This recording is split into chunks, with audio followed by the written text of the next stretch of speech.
लेकिन जातिवाद एक ऐसा आतंकवाद है, हजारों साल से लोगों को मारा गया, मंदिरों में जाने से मारा गया, कथा सुनने से मारा गया, मूछ रखने पे मारा गया, पानी पीने पे मारा गया, शिक्षा संस्थान में जाने से मारा गया और उनकी मेरिट को खराब किया जाता है। ये कब तक चलता रहेगा? देश तो स्वतंत्र हुआ, लेकिन यहाँ बहुजन समाज, दलित, शोषित, पीड़ित आदमी को, अनुसूचित जाति जनजाति के लोगों को, पिछड़ा वर्ग के लोगों को आज भी संवैधानिक अधिकारों से उन्हें वंचित किया जाता है। ये कब तक चलता रहेगा?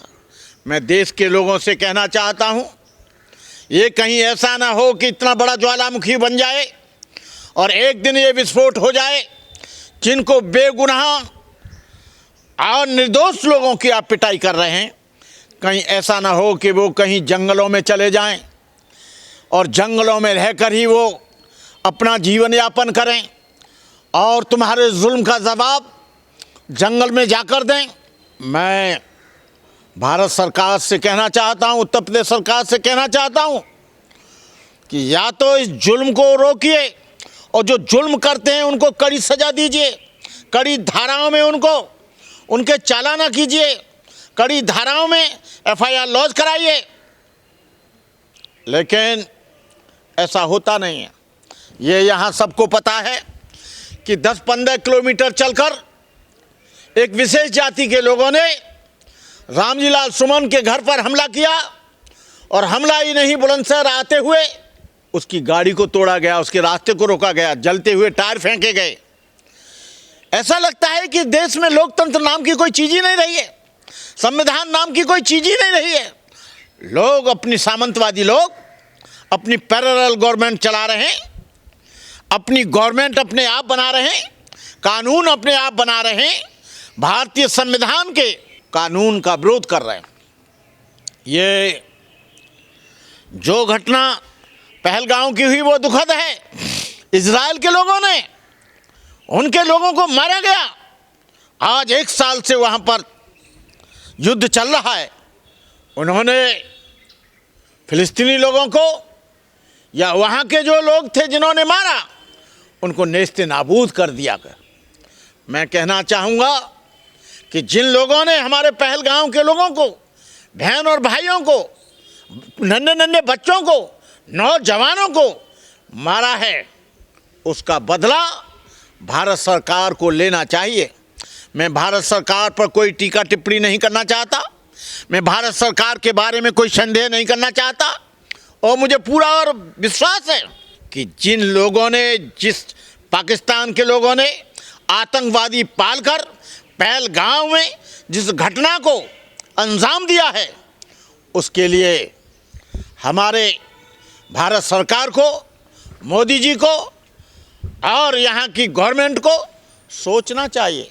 लेकिन जाति पूछकर इनको पानी पीने नहीं दिया जाता है, घड़े में रखा हुआ, इनको घोड़े पे नहीं चलने दिया जाता है, इनको स्कूल में दाखिला नहीं मिलता है, इनको अच्छे कपड़े पे मारा जाता है, जय भीम बोलने पे मारा जाता है, जय भीम का नारा लगाने पे मारा जाता है।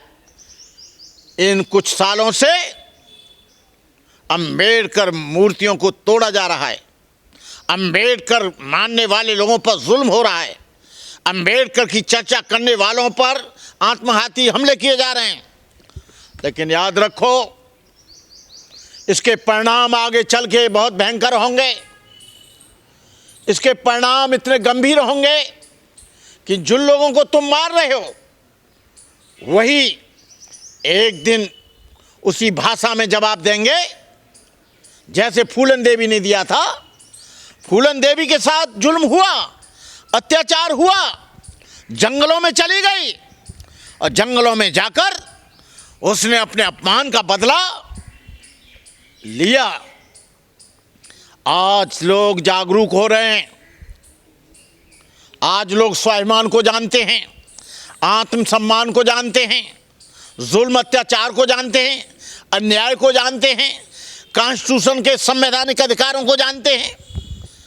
आप लोग कब तक जाति के नाम पर इन पर जुल्म करते रहोगे? लेकिन जितना बड़ा आतंकवाद ये जातिवाद है, छुआछूत है, ऊंच नीच है, वर्ण व्यवस्था है, भेदभाव है, इससे बड़ा आतंकवाद कहीं नहीं है।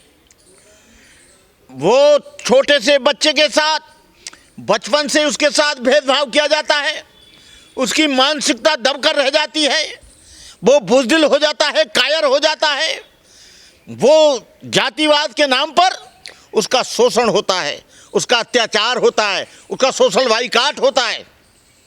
लेकिन पुरानी पीढ़ी के और नई पीढ़ी के लोगों में बुनियादी फर्क है। पुरानी पीढ़ी पर जुल्म हुआ वो सहन कर गए, लेकिन ये डॉक्टर अंबेडकर के मानने वाले लोग, बाबा साहब ने उनको इतना बलशाली बनाया है, मानसिक रूप से उनको पढ़ लिख कर इतना मजबूत बनाया है कि वो टूट जाएंगे लेकिन झुकेंगे नहीं। वो मर जाएंगे बाबा साहब के नाम पर, लेकिन बाबा साहब की विचारधारा को छोड़ेंगे नहीं। आप कहीं डॉक्टर अंबेडकर के मुंह को काला करते हो, कहीं अंबेडकर वादियों की अंबेडकर जयंती नहीं निकलने देते हो। मुराना में अंबेडकर जयंती निकली, गोली से एक बच्चे को, एक नौजवान आदमी को मार दिया गया। अंबेडकर की जयंती पर कहीं अंबेडकर के बुद्ध की कथा होती है तो आप उनको रोकते हो, रात में जाकर उनके गाने बजाने को बंद करते हो। तुम लोग इस आने वाले समय में मनुवादियों से हमारा कहना है कि सुधर जाओ, अभी भी समय है। ये भीम के बच्चे जब बगावत पर आएंगे, विद्रोह पर आएंगे, जज्बाती बनेंगे, कुर्बानी देने के लिए तैयार होंगे, किसी निर्दोष और बेगुनाह पर जुल्म नहीं करेंगे, लेकिन अपने ऊपर होने वाले जुल्म का ये प्रतिकार ही नहीं, उसका पूरा बहिष्कार के साथ लड़ेंगे और मरेंगे।